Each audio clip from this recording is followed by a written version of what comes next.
కర్కాటక రాశి వారికి, ఈ రాశి వారికి మాసంలో బంధుమిత్ర జన విరోధము, యత్న కార్యములు చెందుట, ఉత్సాహభంగము కలుగును. 1వ వారము తీరని సంతాపము, కుటుంబ కలములు కలుగును. 2వ వారము స్థానచలనములు, శుభకార్యముల వలన అనేక ధన నష్టము, పశు నష్టము కలుగును.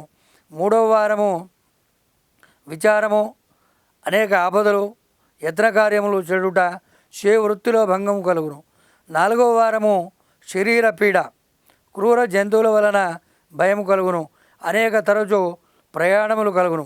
ఈ కర్కాటక రాశి వారికి వారు ఏం చేయాలంటే యత్రావాసకాద సిద్ధ్యర్థం అనేక యత్నములు దూరమవుతాయి. ఏదైతే కార్యక్రమాలు అనుకుంటారో అవి సఫలం కావు.